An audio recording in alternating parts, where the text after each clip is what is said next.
The observation post on Viridian 7 hummed with the quiet efficiency of scientific equipment, monitoring an alien ecosystem. Anna pressed her palm against the reinforced glass, watching the dense violet canopy below where shadow and bioluminescence danced in eternal twilight. Still thinking about going down there? Lewis asked, not looking up from his datapad. Anna glanced at her colleague. We've been here 3 months, Lewis. We can't study the Kethir properly from orbit. The Kethir were the apex predators of Viridian 7, sleek, 6-limbed creatures with obsidian scales that shimmered with an oil-slick iridescence. They possessed remarkable intelligence, using complex vocalizations and cooperative hunting strategies that rivaled Earth's wolves. The xenobiology team had been careful, cautious, observing from a safe distance, but Anna was tired of caution. Command approved my request, she said quietly. I'm going down tomorrow. Lewis finally looked up, his expression caught between admiration and concern.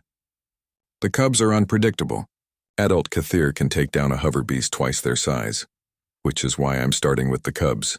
Anna smiled. They're curious, less aggressive. If we can establish positive contact with the young ones, we might earn the adults' trust eventually. The next morning, Anna descended through the canopy in a shielded drop pod, her heart hammering against her ribs. She wore a lightweight exosuit, more for environmental protection than defense, and carried nothing that could be construed as a weapon. Her gloves were thick, insulated, necessary for handling the various flora samples she'd collect. She landed in a clearing where the xenobiology team had observed a Kethir den. The adults were away hunting, their thermal signatures miles distant. Only the cubs remained, 4 of them, roughly the size of earth panthers but with those extra limbs and tails that split into 3 prehensile tips. Anna moved slowly, settling onto a fallen log, making herself small and non-threatening. She began sorting through sample containers, deliberately ignoring the 4 pairs of luminescent eyes watching her from the undergrowth. It took 17 minutes for the first cub to emerge. It approached sideways, head low, all 6 legs moving in a hypnotic ripple. Anna's breath caught, but she maintained her focus on the soil sample in her hands. The cub circled her twice, making a chittering sound that Lewis would later identify as curiosity vocalizations. Then it struck. The cub lunged forward and snatched one of Anna's gloves right off her hand, then retreated with its prize dangling from its jaws. Anna's first instinct was to freeze. Her second was to grab it back.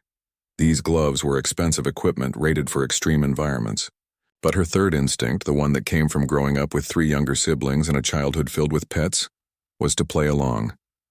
Hey, she called out, injecting mock indignation into her voice. That's mine. She stood up slowly and took a deliberate step toward the cub, her movements exaggerated, playful.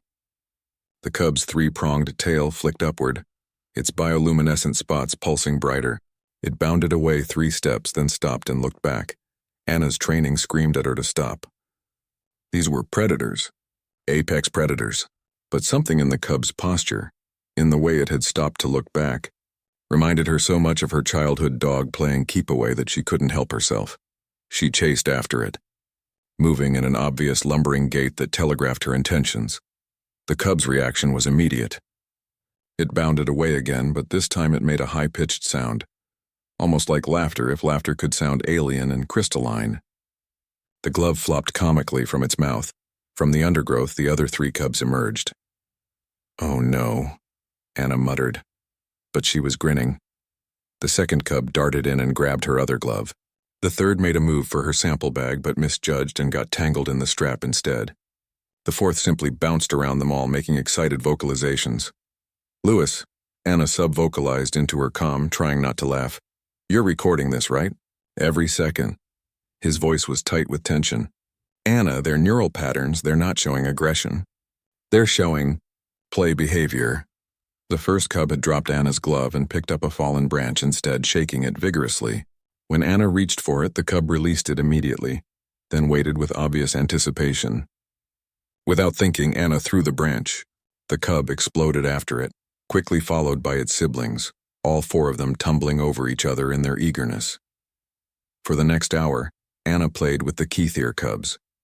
She chased them when they stole her equipment, always retrieving it undamaged. She threw branches and seed pods, She even, in a moment of inspired madness, initiated a game that resembled tag, where the cubs would tap her with their tails and then race away, waiting for her to chase them. The adult Kether returned just as the binary suns were setting. Anna saw them first. 4 massive shapes emerging from the forest, their scales rippling with threat displays. She immediately stopped moving, dropped into a submissive crouch, eyes averted. The cubs, oblivious to danger, continued playing around her. The largest adult approached, its movements predatory, purposeful. Anna could hear Lewis shouting evacuation protocols in her ear, could hear the emergency beacon activating. But she didn't move. Couldn't move. The adult Kether stopped 3 feet away, its head, massive and angular, lowered to inspect her. Anna could smell its breath, metallic and sharp like ozone before a storm. Then one of the cubs bounded up to the adult, dropping Anna's retrieved glove at its feet like an offering. The cub made those same happy vocalizations, pressing against the adult's leg. The adult's bioluminescent spots shifted from aggressive red to a curious amber. It looked at Anna, then at the cubs playing around her, then back at Anna. Understanding passed between species. The adult Kether picked up Anna's glove in its mouth, walked over to her and dropped it gently beside her hand. Then it vocalized, a deep resonant sound that made Anna's bones vibrate. Lewis's voice crackled in her ear. Anna. That's a greeting. That's their greeting sound. Anna slowly, carefully reached for her glove. The adult watched but didn't move. The cubs resumed playing, now occasionally including their parent in the game.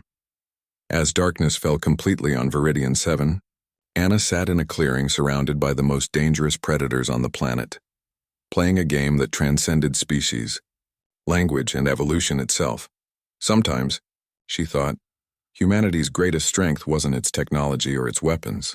It was something far simpler, the ability to recognize joy, even in the most unexpected places, and the wisdom to know that sometimes, play was the most universal language of all.